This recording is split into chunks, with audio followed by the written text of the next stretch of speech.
আসসালামু আলাইকুম। কেমন আছেন সবাই? আশা করছি ভালো আছেন। আলহামদুলিল্লাহ আমি ভালো আছি। তবে ভিডিওর প্রথমেই দেখে বুঝতে পারছেন আজকে আমি কি ভিডিও নিয়ে এসেছি। এই ডালা সাজানোর জন্য আমি 1.5 কেজি ওজনের একটি কক মুরগি ছিলে পরিষ্কার করে ধুয়ে নিয়েছি। এখন একটি ছুরির সাহায্যে মুরগিটাকে একটু একটু করে মাঝে মাঝে কেটে নিব।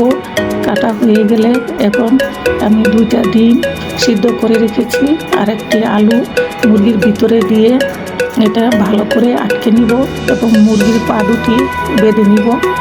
এরপর একটি রাঁধুনি চিকেন গুঁড়া মশলার প্যাকেট অর্ধেকটা দিয়ে দিব ম্যারিনেট করার জন্য। মুরগির মধ্যে ভালো করে মশলাটা মিশিয়ে নিব।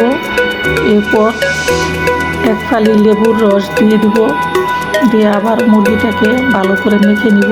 এরপর চুলার মধ্যে একটি কড়াই বসিয়ে রান্নার তেল দিয়ে গরম করে মুরগিটাকে উল্টে পাল্টে ভালো করে ভেজে নিব। মুরগিটাকে আমি ঝাল করে রান্না করব, কারণ আমি ভুনা খিচুড়ির সাথে মুরগিটা পরিবেশন করব।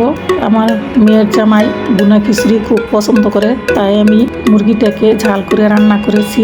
মুরগি ভাজা হয়ে গেলে মুরগিটাকে তুলে নিয়ে ওই তেলের মধ্যে আমি এলাচ, দারচিনি, তেজপাতা, কুচি করা পেঁয়াজ, পরিমাণ মতো লবণ আর সামান্য আদা রসুন বাটা দিয়ে পেঁয়াজটাকে একটু ভেজে নিব লাল করে। এরপরে মশলা যে অর্ধেক প্যাকেট ছিল ওই প্যাকেটের মশলাগুলি দিয়ে সামান্য একটু হলুদ, সামান্য একটু মরিচ দিয়ে মশলাটা ভালো করে কষিয়ে রেখে নিয়েছি। এই পর্যায়ে আমি আবারও মুরগিটাকে মশলার সাথে ভালো করে মিশিয়ে কষিয়ে নিব।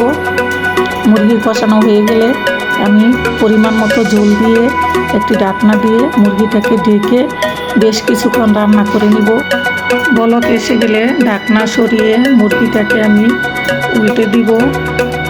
এখন ঝোল শুকিয়ে গেলে মুরগিটাকে ভালো করে নেড়ে চেড়ে মিশিয়ে নেব।